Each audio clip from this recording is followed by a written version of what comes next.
it is your buddy, peace and harmony with you here today.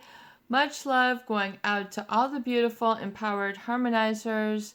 We are zooming in and focusing in on a great viewer question, and that is what happens when the narcissist is becoming so difficult and challenging in the relationship that they sort of then project onto you that you are causing them pain and that they are a victim, basically, and then they're just sort of, saying that they're becoming a victim of the relationship. In other words, you're keeping me away from my music, or you're keeping me away from my music track, or you're keeping me away from whatever.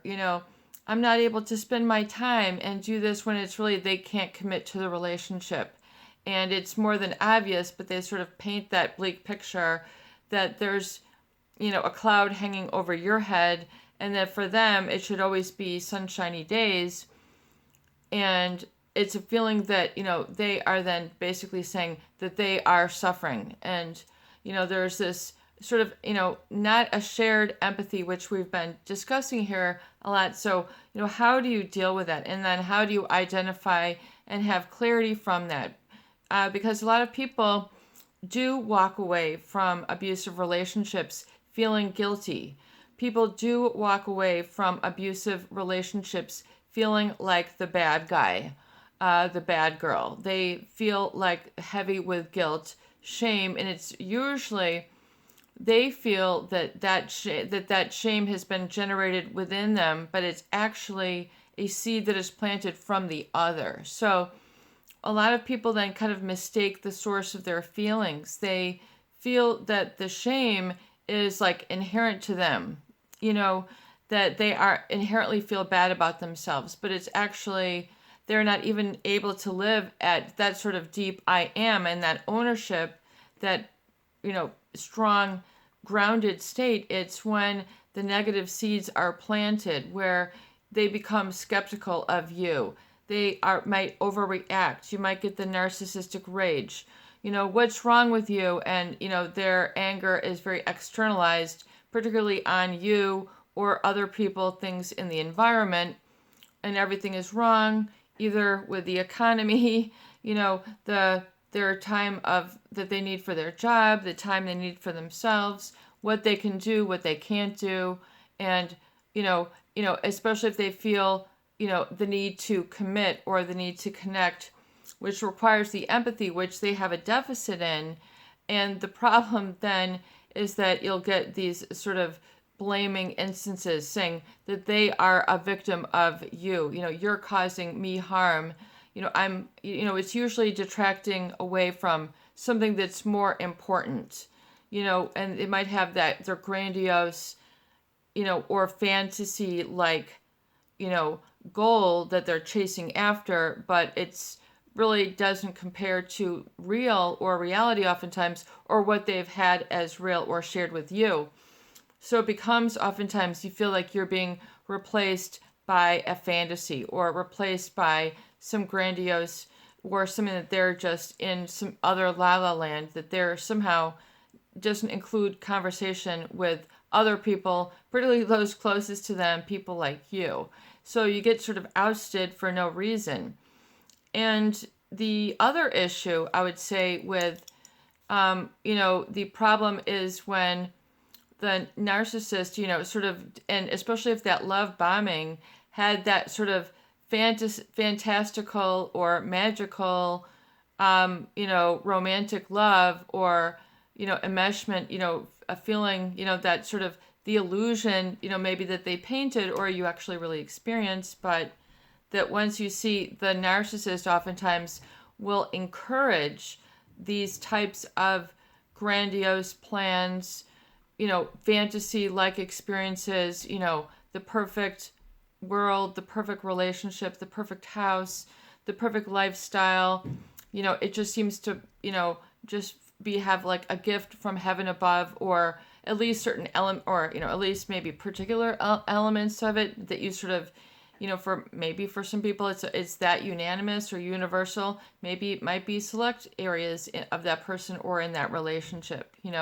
Maybe that person is much more, has really great intelligence or business sense, or other things, and then you don't have that. So there might be that discrepancy or that wonderful difference that can make relationships wonderful, but it can also be used as an inhibitory factor when, if someone then they start complaining, usually from a narcissistic area, more of like a narcissistic rage, which usually it's a narcissist will tell you that it's very much like them having a conversation that it doesn't require any listening or any response. They're just sort of in their own world, their own bubble, and it doesn't really involve the people who they're having a conversation with.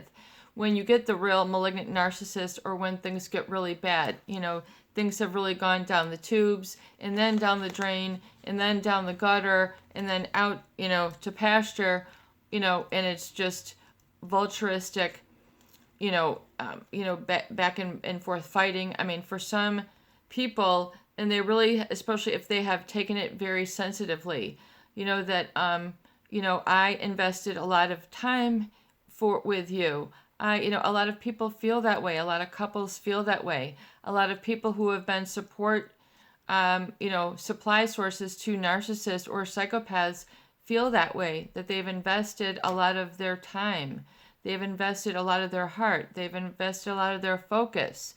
They've invested a lot of their hopes. They've invested a lot of their future.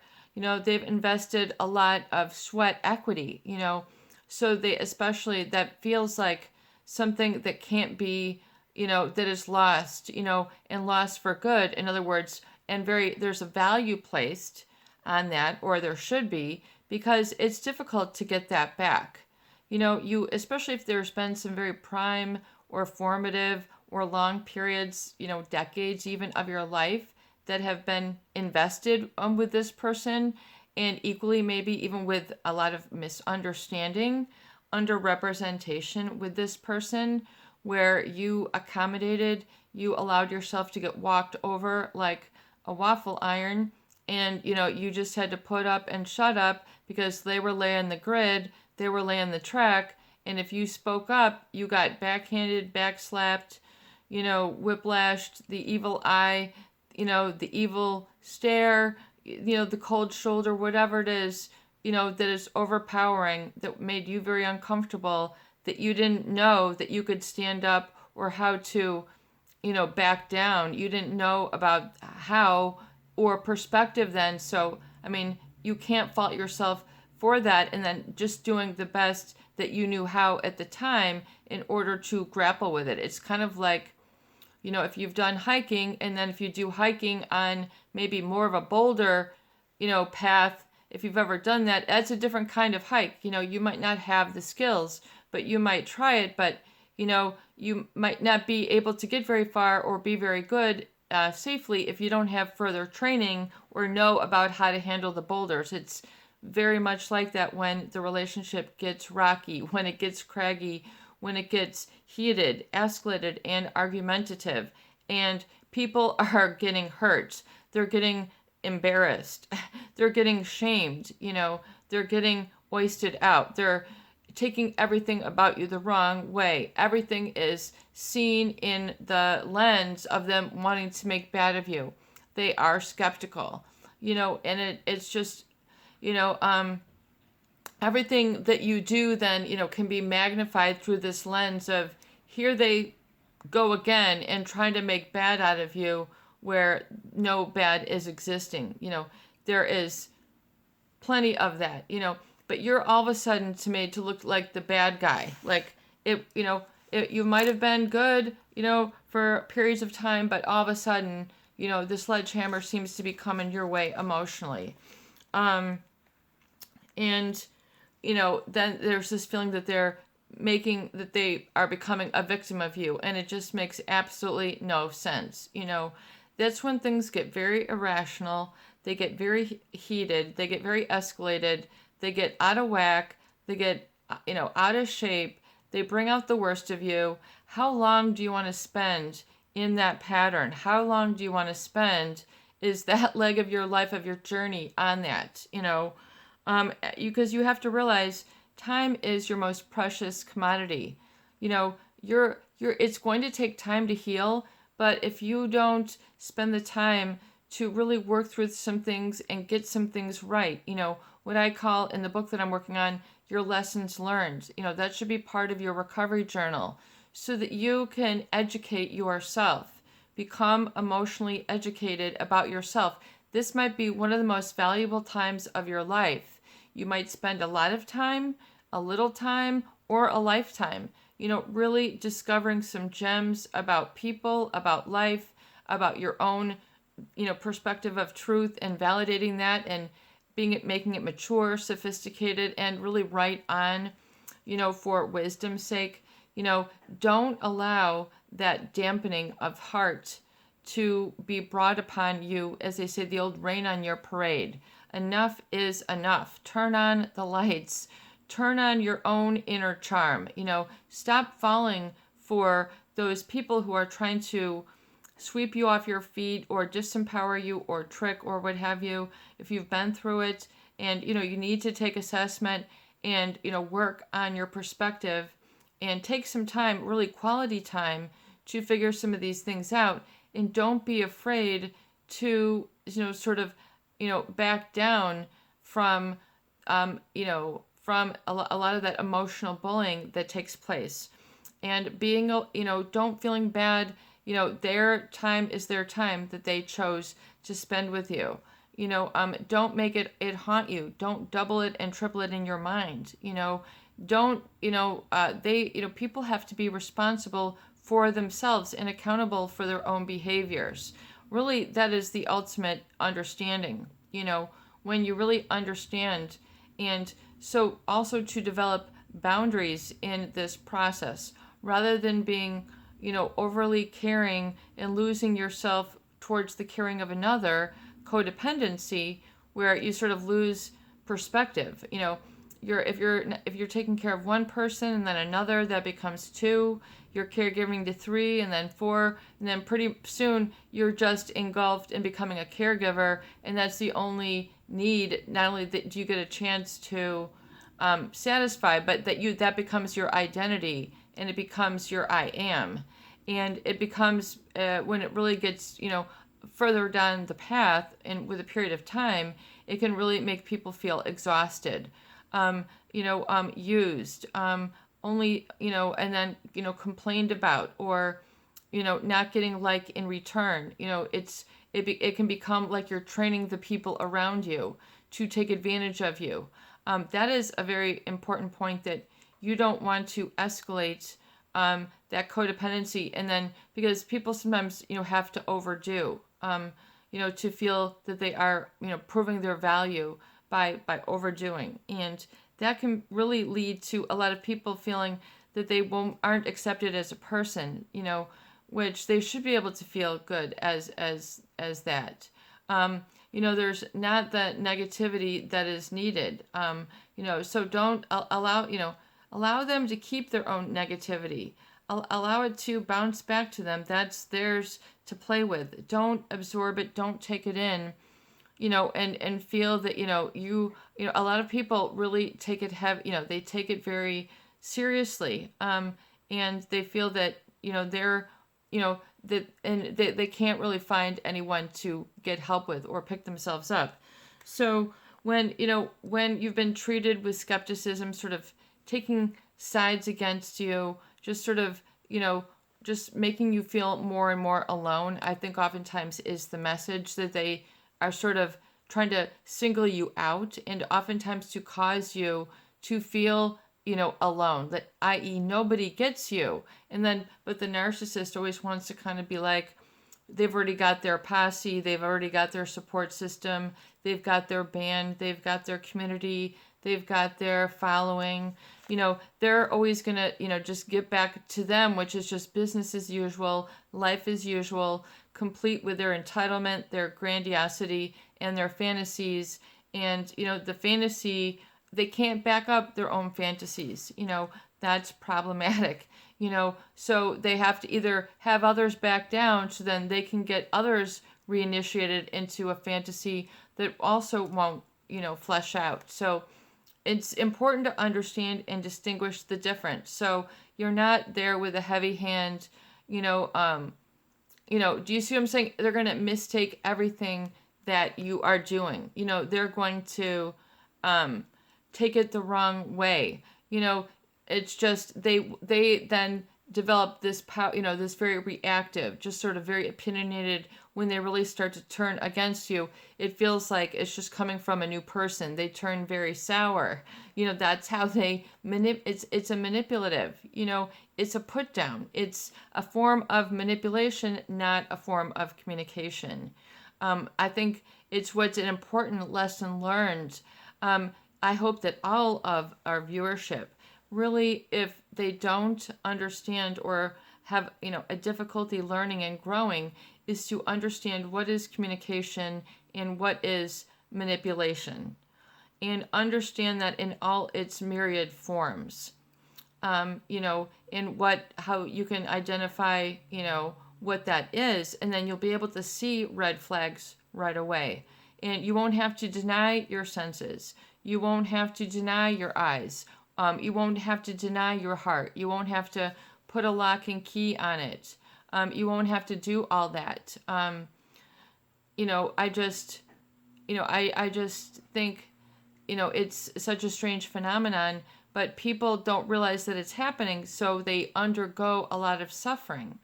They don't realize when it starts. They don't realize when it's in the middle. They don't realize if it's ever going to end. So they can't even put any structure on it, and it's very overwhelming. So you need to put some structure and understanding on the feelings, and understanding particularly when a narcissist. Oftentimes you've heard if their lips are moving, then they're lying, or something like this. It's a pretty extreme statement, if you ask me. But when you really get into the devaluing or discarding, there's always this special bubble that the narcissist will reserve for themselves. In other words, they're always on high alert for their self-preservation. Their I am is always, weighing out heavier on the emotional seesaw.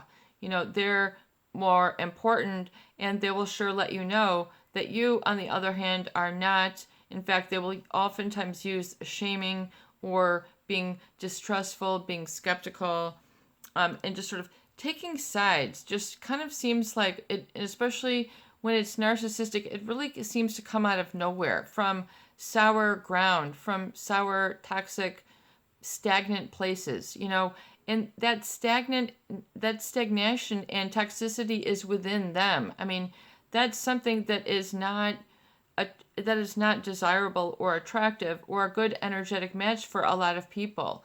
There are a lot of people who want to live a swamp life.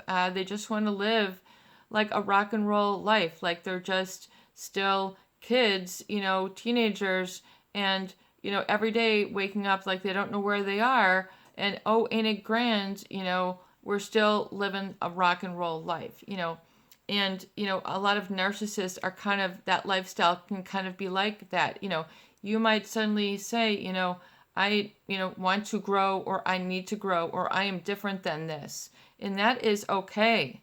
Don't worry about it, But if they want to stay in that groove, that buzz, that shenanigans, that shrang, that oblivion, that fantasy, you don't have to stay in tow. You don't have to go there for the narcissist hit parade. You don't have to go there and throw glitter and, and balloons, and just cheer them on. You don't have to be that anymore. Your life can get a lot bigger. Your life can get a lot broader. Your life can get a lot more normal and natural, and, health and happiness providing for you.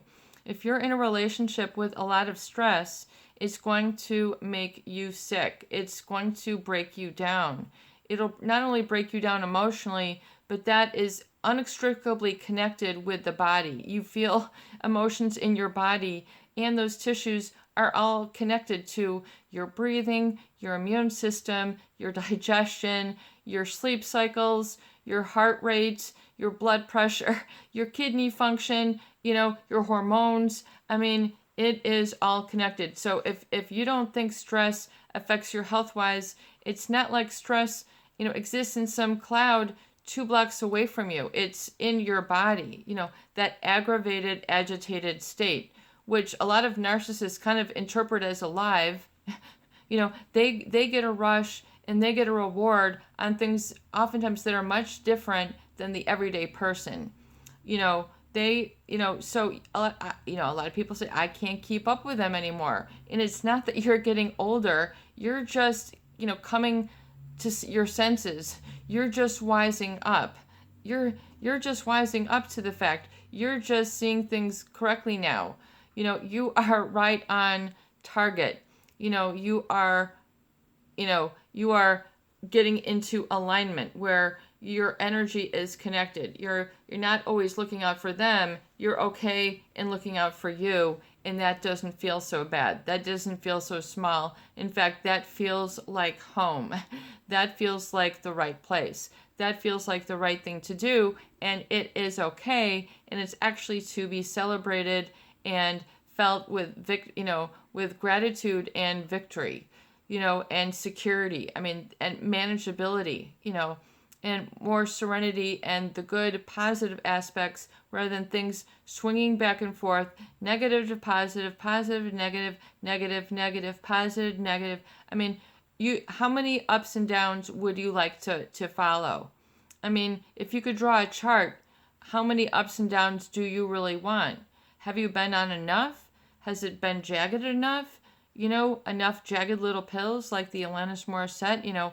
How much more of a rigmarole do you want? So, and so you can kind of design your emotional landscape. When you're kind of coming clean, you can kind of get back to the drawing board and kind of map out how you would like your life to go and what you would really like it to include, and then how and when and where you would like to share it, with other people.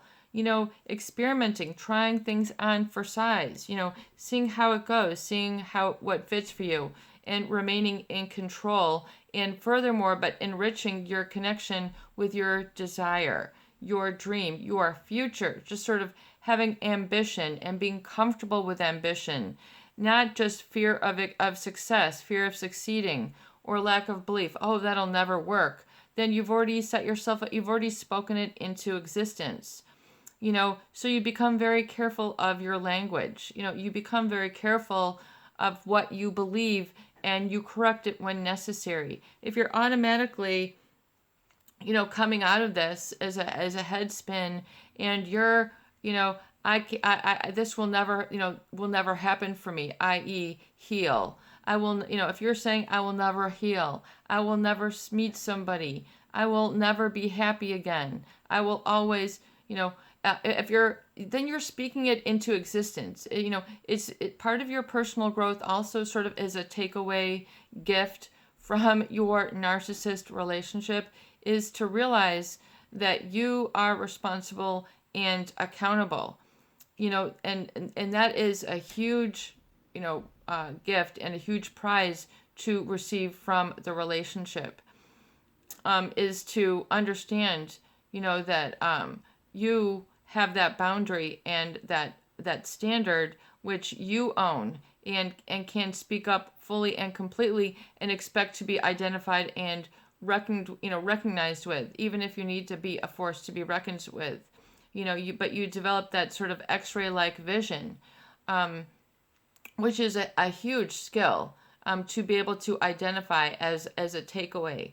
And you can, once you see it, then you don't fall for it. And you don't have to be judgmental and say, man, I didn't fall for that. It's cool, calm, collected. I did not fall for that.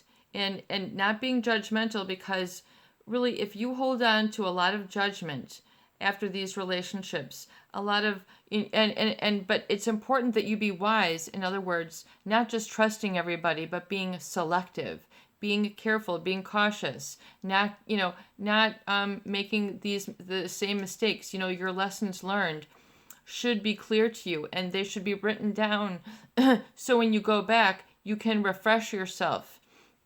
You can, recognize your what you went through, and you'll have these gems there, like going back into a treasure kit, and you'll be like, oh my gosh, that's right, I told that to myself.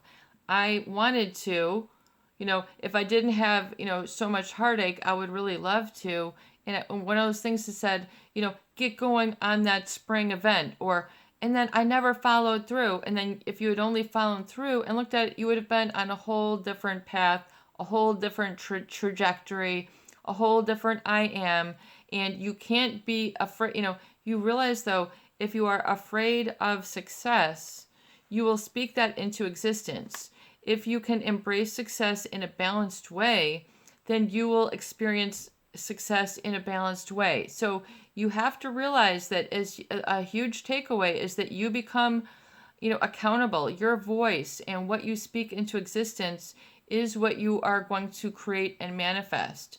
Sure, uncertainties and things arise, but largely and all, you will follow your strength and your inner guidance to the degree that which you recognize it and heed it and apply it. So becoming more sensitive and in tune with that will help you to feel, really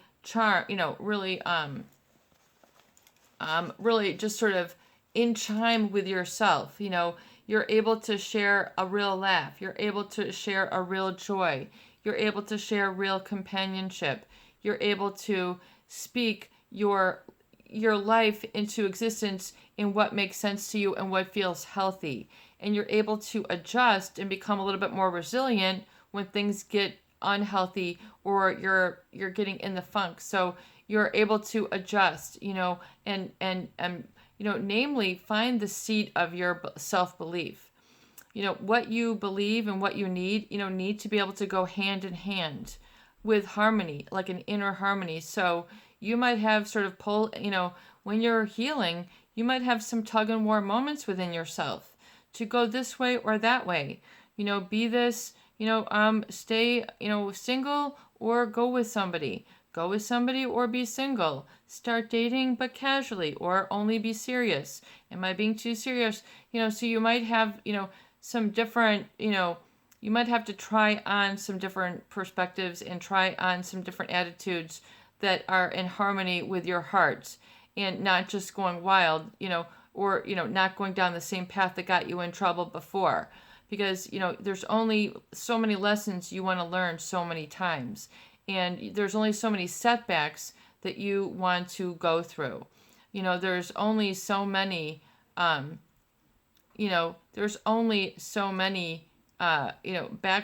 that you can only take. At a certain point, it's going to get more difficult to bounce back. So that's why you want to really embrace the bounce back. You really, when you get a little wind of, momentum to do some things and think in some new ways and value yourself and honor and respect and have self-respect, the better and stronger you can feel in being more powerful and more self-trusting and adhere and have that inner guidance just working for you on your behalf, rather than having to doubt, taking a couple days, a couple weeks to think about things. It's difficult to be decisive. I don't know what's best. All that self-doubt can get, washed away. But realize these couple lessons learned are great gifts and takeaways from these oftentimes very tragic and, heart-wrenching and bringing hardship into your life type of relationships, but they can also turn into just the opposite as well. This is your buddy, Peace and Harmony, with you here today, and I hope that these videos do help. Please share, please subscribe, and please donate for more great tools, videos, discussion, and support. Peace out. Have a beautiful day.